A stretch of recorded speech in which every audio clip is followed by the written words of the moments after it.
Bonjour et bienvenue dans cette nouvelle vidéo où nous allons parler des commandes magiques qui sont accessibles dans votre notebook Jupyter.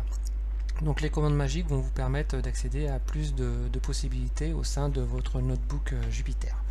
Donc on va en voir quelques-unes. Donc déjà, pour avoir la liste des commandes disponibles, il suffit de taper donc %ls magique et de valider votre cellule. Donc là vous avez la liste des différentes commandes disponibles dans votre notebook Jupyter. Donc on peut en voir quelques-unes. Donc on va voir celle qui s'appelle %env. Donc c'est pour avoir accès donc aux variables d'environnement de l'ordinateur sur lequel vous êtes positionné.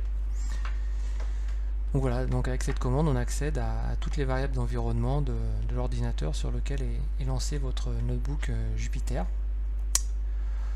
On peut par exemple aussi utiliser une commande, une magique commande pour afficher des graphiques directement dans votre notebook.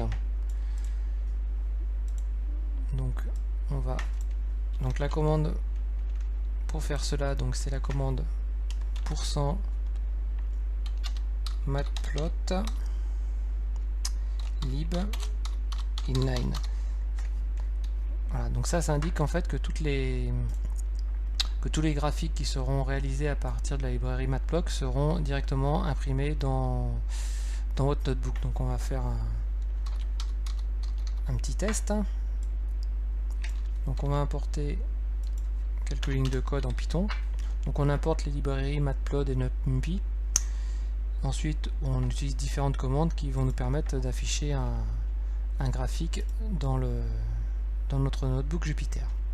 Donc voilà, là donc nous avons un graphique qui a été commandé avec les 4 lignes ci-dessus, et donc on a le graphique qui est directement présent dans notre notebook Jupyter. Et si ensuite on exporte notre notebook au format, on va dire HTML, le graphique sera également présent dans la page HTML qui sera exportée. On a aussi quelques commandes intéressantes qui nous permettent d'évaluer le temps d'exécution d'une portion de code ou le temps d'exécution d'une seule ligne.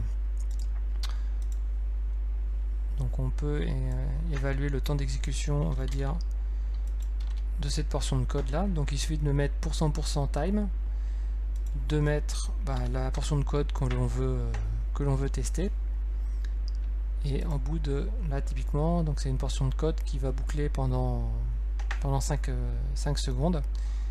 Et au bout des 5 secondes, en fait, on aura un petit résumé du temps d'exécution de la totalité de notre code.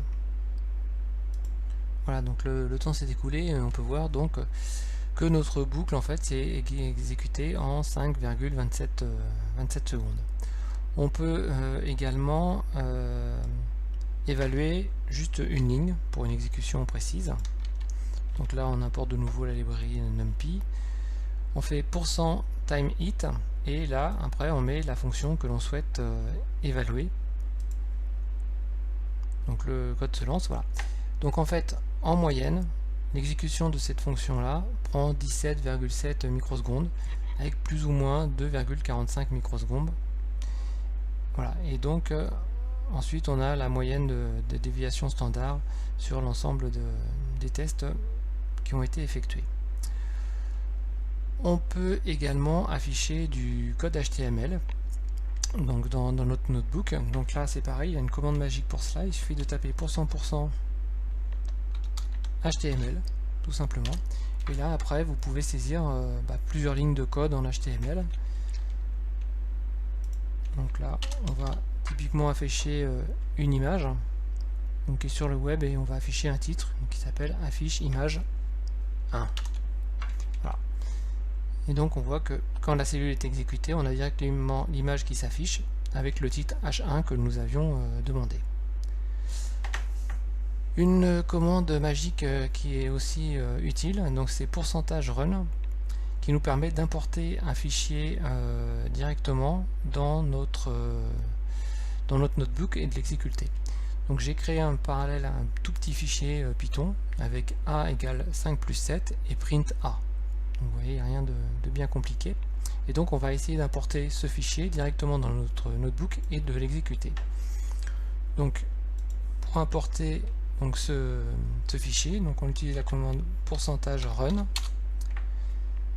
et on va passer donc directement le nom de notre fichier qui s'appelle compte.py et on exécute notre cellule et donc le résultat est 7. Donc a priori c'est correct. On va vérifier dans notre fichier Python initial. Donc on avait 5 plus 2, 7 et après on demandait d'afficher la valeur de notre variable a, donc qui était positionnée à 7. Donc là on a bien notre bonne valeur.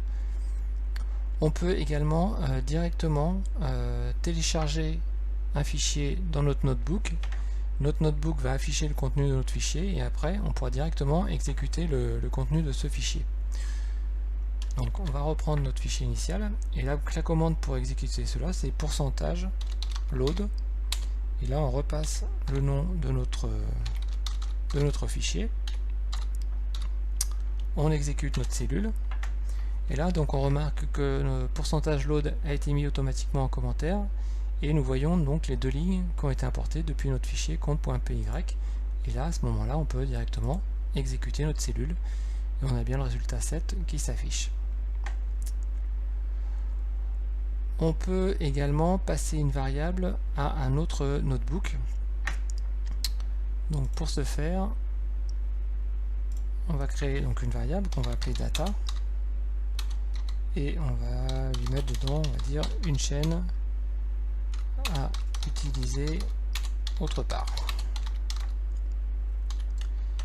Ensuite on va demander à stocker cette variable, donc on va utiliser la commande magique %store, on lui demande de stocker notre commande data et pour être sûr qu'elle n'existe plus, après on va supprimer la variable data.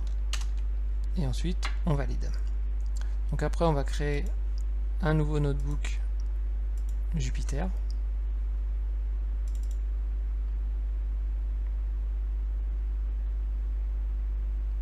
Voilà. Et dans ce notebook, donc qui est vierge, on va faire %store-r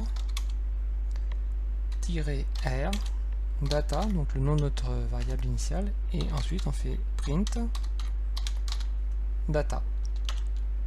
Et voilà, et là on a récupéré donc le nom de notre chaîne initiale qui était une chaîne à utiliser autre part. Donc là typiquement on l'a utilisé dans un autre notebook. Voilà, merci, à tout de suite pour une autre vidéo.